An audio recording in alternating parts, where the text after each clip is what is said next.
नमस्कार। आप देख रहे हैं अपना यूट्यूब चैनल दी आर डी एक्सप्रेस। देखिए, रेलवे ग्रुप डी एग्ज़ाम 2025 की तैयारी के लिए इस वीडियो में हम लोग इम्पॉर्टेंट जीके जीएस के प्रीवियस ईयर के प्रश्नों को देखने वाले हैं। साथ ही कुछ नए प्रश्न भी इंक्लूड हैं, तो आप इस वीडियो में शुरू से लेकर अंत तक बने रहिए। और चलिए आज के अपने बेहतरीन क्लास को बिना समय गंवाए शुरू करते हैं। तो आइए शुरुआत करते हैं आज के अपने पहले प्रश्न से। जिस प्रश्न का उत्तर आपको पता होगा आप कमेंट कर दीजिएगा। आपकी तैयारी में हमेशा आपके साथ है, मेहनत के साथ। चलिए, पहला प्रश्न है, भारतीय राष्ट्रीय कांग्रेस के प्रथम 20 वर्ष किस रूप में जाने जाते हैं? ऑप्शंस हैं नरम दलीय, 2 नंबर है गरम दलीय, उदारवादी राष्ट्रीयता या फिर नरम गरम दलीय। तो भारतीय राष्ट्रीय कांग्रेस के 3 चरण हैं, उन्हीं में से जो पहला 20 चरण है उसके बारे में हमसे पूछा जा रहा है। तो देखिए, जो शुरू के 20 चरण है, शुरू के पहला चरण है जो 20 वर्ष का था, वह क्या था? उदारवादी था। ठीक है, करेक्ट आंसर ऑप्शन सी होगा। आगे है प्रश्न संख्या 2 आपके सामने है, भारतीय राष्ट्रीय कांग्रेस की स्थापना कब हुई थी? ऑप्शंस आपके सामने हैं 1857, 1885, 1926 या 1930। बहुत ही खास और महत्वपूर्ण प्रश्न है और इस प्रश्न का सही उत्तर ऑप्शन बी होगा 1885। जरा इस प्रश्न के साथ साथ ये भी आप कमेंट कर दीजिए कि भारतीय राष्ट्रीय कांग्रेस की स्थापना किसने की थी। ठीक है, कमेंट बॉक्स में ज़रूर कमेंट कीजिएगा। आज के लिए आपका यह होमवर्क रहेगा। बाकी चैनल पे पहली बार विजिट कर रहे हैं तो चैनल से जुड़ जाइए और चैनल को सब्सक्राइब कर लीजिए। अभी सब्सक्राइब कर लीजिए ताकि कोई भी वीडियो आपसे मिस ना हो और आपकी तैयारी अच्छी हो सके। अगला प्रश्न है, भारतीय संविधान को कब अंगीकार किया गया? ऑप्शंस आपके सामने हैं, आप ऑप्शंस पढ़िएगा। पहला ऑप्शन है 26 दिसंबर 1949, दूसरा है 26 नवंबर 1949, तीसरा है 26 जनवरी 1950 या चौथा है 15 अगस्त 1947। अच्छा प्रश्न है।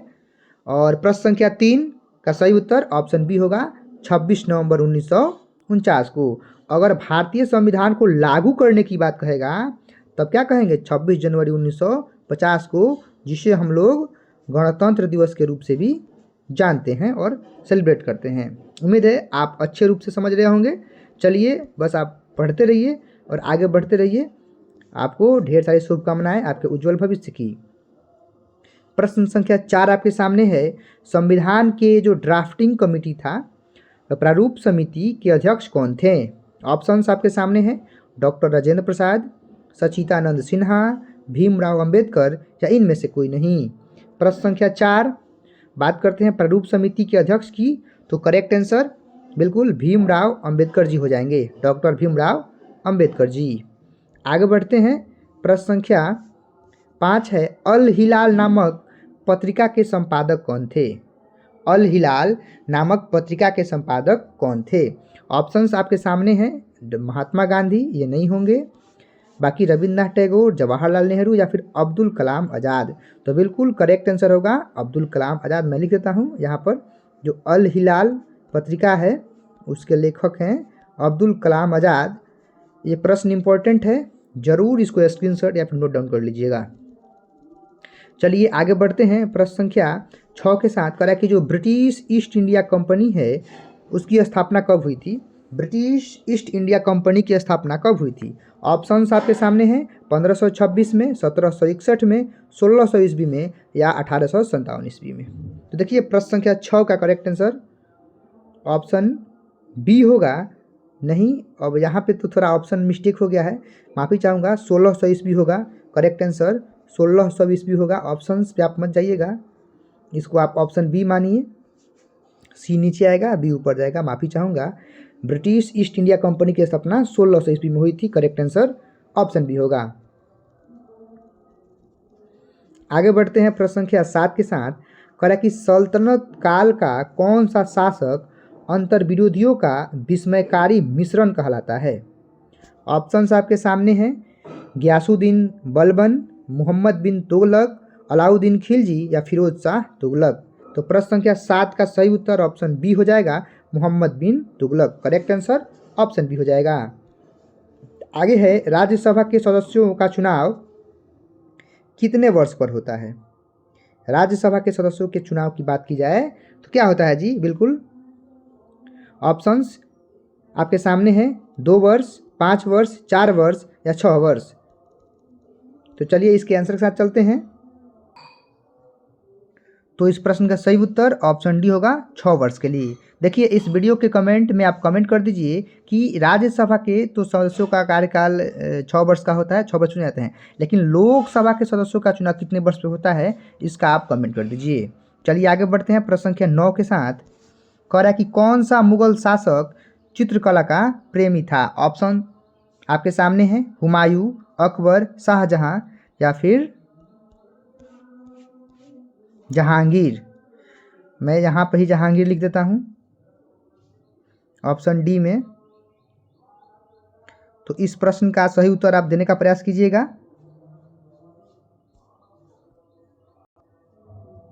तो इस प्रश्न का सही उत्तर ऑप्शन डी के साथ जाएगा, जहांगीर। आगे बढ़ते हैं प्रश्न संख्या 10 के साथ। कह रहा है कि प्रसिद्ध चित्र मोनालिसा किसकी कृति है? ऑप्शंस आपके सामने हैं, Leonardo da Vinci, Raja Ramanna या ली कार्बुजियर या इनमें से कोई नहीं। तो प्रश्न संख्या 10 का correct answer Leonardo da Vinci, correct answer option ए हो जाएगा। आगे बढ़ते हैं प्रश्न संख्या 11। जापान की राजधानी कहाँ है? ऑप्शंस आपके सामने हैं, हासू, टोक्यो, नागासाकी या फिर हिरोशिमा। 11 का करेक्ट आंसर बिल्कुल, अब देखियो बोल दिए, टोक्यो होगा करेक्ट आंसर। अब ऊपर नीचे ऑप्शन हो गया है, आप ऑप्शन बी कीजिए या फिर सी कीजिए, लेकिन टोक्यो के साथ चलेंगे, ठीक है। चलिए 12 नंबर प्रश्न है, प्रसिद्ध सहारा मरुस्थल किस महादेश में स्थित है? तो ऑप्शंस आपके सामने हैं, एशिया, ऑस्ट्रेलिया, अफ्रीका या यूरोप। तो करेक्ट आंसर आपको पता होना चाहिए 12 का, बिल्कुल अफ्रीका महादेश में है, करेक्ट आंसर ऑप्शन बी होगा। ऑप्शंस थोड़ा इधर उधर हैं, मैनेज कर लीजिएगा। प्रश्न संख्या 12 के बाद 13 पर चलते हैं।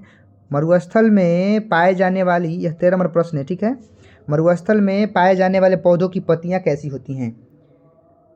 पतली, चौड़ी, लंबी या मोटी या फिर नुकीली?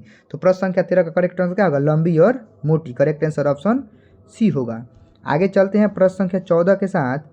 हड़प्पाकालीन घर बने होते थे, 14 नंबर प्रश्न है। अब देखते हैं ऑप्शंस के साथ कि हड़प्पाकालीन जो घर होते थे वो किसके बने होते थे जी? 14 नंबर प्रश्न है, मिट्टी के, पुआल के, लकड़ी के या ईंट के? तो आपको पता हो जाएगा कि हड़प्पा सभ्यता बहुत विकसित सभ्यता थी ना जी, इसीलिए क्या होगा? ईंट के घर बने होते थे, करेक्ट आंसर ऑप्शन डी होगा।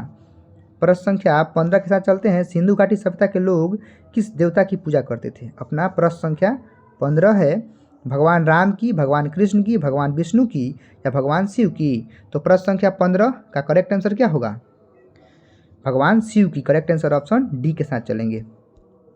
आगे है प्रश्न संख्या 16 है, कह रहा है कि संयुक्त राष्ट्र संघ यूएनओ का मुख्यालय कहाँ है? जिनेवा में, वाशिंगटन में, द हेग में या न्यूयॉर्क में? तो प्रश्न संख्या 16 करेक्ट आंसर ऑप्शन डी होगा, न्यूयॉर्क में।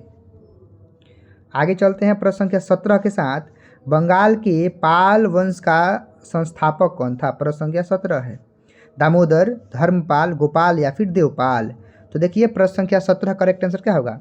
Gopal, correct answer option B हो जाएगा। आगे चलते हैं प्रश्न संख्या 18 है, वर्ष 2004 में ओलंपिक खेलों का आयोजन कहाँ हुआ था? प्रश्न संख्या 18 तो एथेंस में हुआ था, करेक्ट आंसर ऑप्शन ए ही हो जाएगा। आगे चलते हैं प्रश्न संख्या 19 के साथ। कह रहा है कि भारतीय संसद के बारे में निम्नलिखित में से कौन सा कथन गलत है? अपना प्रश्न संख्या 19 है। तो देखिए इसका करेक्ट आंसर क्या होगा? इसके 2 सदन है बिल्कुल, मतलब निम्न सभा और उच्च सभा, जिसको लोकसभा और राज्यसभा कहा जाता है। लोकसभा निम्न सदन है बिल्कुल, राज्यसभा उच्च सदन है। तो जब 3 गो सही है तो यही ना गलत होगा जी।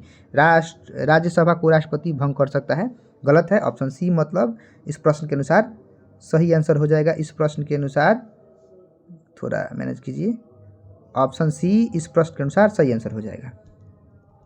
प्रश्न संख्या 20 के साथ चलते हैं। कह रहा कि फेरेल का सिद्धांत किससे संबंधित है? प्रश्न संख्या 20 है, ऑप्शंस हैं, पवन की दिशा से, पवन के वेग से, लहरों की तीव्रता से या इनमें से कोई नहीं। तो प्रश्न संख्या 20 करेक्ट आंसर बिल्कुल ऑप्शन ए होगा, पवन की दिशा से। आगे बढ़ते हैं प्रश्न संख्या 21 के साथ। भारत के 14वें प्रधानमंत्री कौन हैं उस समय का है? तो 21 का करेक्ट आंसर आप जानते होंगे, उस समय Manmohan Singh. Correct answer option ए हो जाएगा। आगे बढ़ते हैं 22 नंबर के साथ। धनराज पिल्ले किस खेल के प्रसिद्ध खिलाड़ी हैं? प्रश्न संख्या 22 आपके सामने है, बिल्कुल हॉकी के हैं। करेक्ट आंसर ऑप्शन सी के साथ चलेंगे। आगे बढ़ते हैं प्रश्न संख्या 23 है कि वर्ष 2001 की जनगणना के अनुसार भारत की कुल जनसंख्या लगभग कितनी थी? तो ऑप्शंस आपके सामने हैं और बात करते हैं किसके हम, प्रश्न संख्या कितना है जी? 23 है, ठीक है। तो करेक्ट आंसर क्या होगा? Option D 102 crore. कितना? 102 करोड़। थोड़ा इसको और हम देख लेते हैं हम, ठीक है। अब चलते हैं 24 नंबर प्रश्न के साथ। निम्नलिखित में से किस स्थान पर तेल शोधक कारखाने हैं? प्रश्न 24 आपके सामने है। मथुरा, बरौनी, बड़ोदरा या इनमें से सभी? तो बिल्कुल इनमें सभी जगहों पर तेल शोधक कारखाने हैं। करेक्ट आंसर ऑप्शन डी हो जाएगा। आगे बढ़ते हैं प्रश्न संख्या 25 के साथ। निम्नलिखित में से किस स्थान पर ताप विद्युत केंद्र स्थित है? प्रश्न संख्या 25 है। तो आप जानते होंगे बिल्कुल।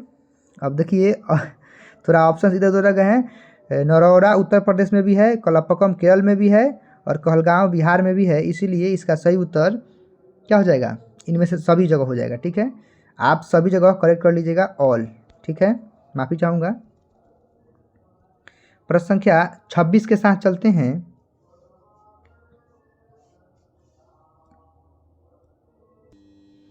छब्बीस नंबर प्रश्न है, रामकृष्ण मिशन की स्थापना किसने की थी? ऑप्शंस हैं स्वामी विवेकानंद, रामकृष्ण परमहंस, दयानंद सरस्वती या भारत सरकार। तो प्रश्न संख्या 26 है और करेक्ट आंसर आप अच्छे से जानते होंगे, बिल्कुल Swami Vivekananda. Correct answer option A के साथ चलेंगे। आगे चलते हैं प्रश्न संख्या 27 है। निम्नलिखित में से किस समाज सुधारक ने भारत में सती प्रथा को बंद करने में महत्वपूर्ण भूमिका निभाई? तो भारत में सती प्रथा को बंद करने के लिए कौन महत्वपूर्ण भूमिका निभाए हैं जी? प्रश्न संख्या 27 बिल्कुल राजा राम मोहन राय। राजा राम मोहन राय की अहम भूमिका रही है सती प्रथा को हटाने में। 27 नंबर प्रश्न था। आगे चलते हैं 28 नंबर के साथ। प्रथम बौद्ध संगीति का आयोजन किसके शासनकाल में हुआ था? प्रश्न संख्या 28 है, बिल्कुल अजात शत्रु के शासनकाल में हुआ था। करेक्ट आंसर ऑप्शन डी हो जाएगा। 29 नंबर है, भारत का सबसे बड़ा नदी सेतु कहाँ स्थित है? प्रश्न संख्या 29 है, महात्मा गांधी सेतु, पटना में। करेक्ट आंसर ऑप्शन बी होगा। आगे चलते हैं, आज के लिए अपना अंतिम प्रश्न है, मैला आंचल किनकी उत्कृष्ट रचना है? प्रश्न संख्या 30 आपके सामने है और करेक्ट आंसर ऑप्शन सी के साथ चलेंगे, फणीश्वरनाथ रेणु। तो देखिए इस वीडियो में हम लोग 30 प्रीवियस ईयर के जीके जीएस के प्रश्नों को कर चुके हैं। उम्मीद है आपको अच्छा क्लास लगा होगा। अगर आपको पसंद आता है तो चैनल को सब्सक्राइब करके बेल आइकन दबा लीजिए। आपकी तैयारी में मेहनत के साथ आपके साथ रहेंगे। तब तक के लिए धन्यवाद। पढ़ते रहिए, आगे बढ़ते रहिए।